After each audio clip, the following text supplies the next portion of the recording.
கோவை சூலூரில் 10 வயது சிறுமி கடத்தி செல்லப்பட்டு பாலியல் வன்கொடுமை செய்யப்பட்டு கொலை செய்யப்பட்டிருந்த நிலையில் தற்போது சிறுமியினுடைய குடும்பத்தினர்கிட்ட முதலமைச்சர் விஜய் தொலைபேசி மூலமாக தொடர்பு கொண்டு அவர்களிடம் பேசி ஆறுதல் கூறியிருக்கிறார். அது மட்டும் இல்லாமல் சட்டத்தின் முன் குற்றவாளிகளுக்கு கடுமையான தண்டனை பெற்றுத்தரப்படும் கூட முதலமைச்சர் உறுதியளித்ததா பெற்றோர்கள் தெரிவித்திருக்கிறார்கள். பாதிக்கப்பட்ட சிறுமியின் உயிரிழந்த சிறுமியின் குடும்பத்தினரிடம் முதலமைச்சர் விஜய் தொலைபேசியில் தொடர்பு கொண்டு ஆறுதல் தெரிவித்திருக்கிறார். கோவை சூலூரில் 10 வயது சிறுமி கடத்தி செல்லப்பட்டு பாலியல் வன்கொடுமை செய்யப்பட்டு கொலை செய்யப்பட்டிருந்தார். இது தொடர்பாக 24 மணி நேரத்திலேயே இருவரை காவல்துறையினர் கைது செய்திருந்தனர். இந்த நிலையில தான் தற்போது அந்த சிறுமியினுடைய குடும்பத்தினரிடம் முதலமைச்சர் விஜய் தொலைபேசியில் தொடர்பு கொண்டு ஆறுதல் தெரிவித்திருப்பதாக தகவல்.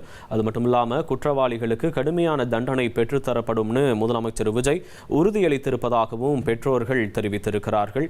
இந்த விவகாரம் மிகவும் பரபரப்பை ஏற்படுத்தி இருக்கிறது. தொடர்பாக விசாரணையும் தீவிரப்படுத்தப்பட்டு வருகிறது. இந்த நிலையில தான் தற்போது சிறுமியினுடைய குடும்பத்திற்கு தொலைபேசி வாயிலாக முதலமைச்சர் விஜய் ஆறுதல் தெரிவித்திருக்கிறார். கூடுதல் விவரங்களோடு இணைகிறார் செய்தியாளர் மணிகண்டன். வணக்கம். என்ன பேசியிருந்தார் முதல்வர்?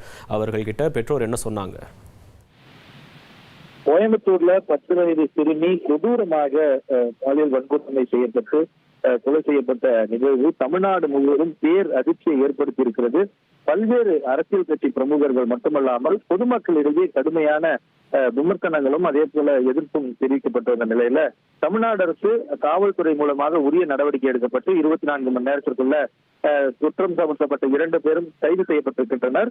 ஒருவர் நீதிமன்ற காவலில் வைக்கப்பட்டிருக்கிறார், மற்றொருவர் சிகிச்சையில் இருக்கக்கூடிய இந்த சூழல்ல தமிழ்நாடு முதலமைச்சர் விஜய் அவர்கள் நேரடியாக அந்த சிறுமியின் குடும்பத்தினருக்கு தொலைபேசி மூலமாக தொடர்பு கொண்டு ஆறுதல் தெரிவித்திருக்கிறார். மேலும் சட்டத்தின் முன் குற்றவாளிகள் கடுமையான தண்டனை பெற்றுத்தரப்படும் என்பதை உறுதியளித்ததாகவும் பெற்றோர் தெரிவித்திருக்கின்றனர். இந்த சம்பவம் தொடர்பாக நேற்று ஆறுதல் தெரிவித்து அறிக்கை வெளியிட்டிருந்த தமிழ்நாடு முதலமைச்சர் இதுபோன்ற நிகழ்வுகள் இனி எங்கும் நடக்காத விதம் நடவடிக்கைகள் எடுக்கப்படும், பெண்கள் பாதுகாப்புல தமிழ்நாடு அரசு தனி கவனம் செலுத்தும், அது மட்டும் அல்லாமல் இந்த நிகழ்வுல சட்டத்திற்கு முன் நிறுத்தப்பட்டு கடுமையான தண்டனை அளிக்கப்படும் என்பதை உறுதியாக தெரிவித்திருந்த நிலையில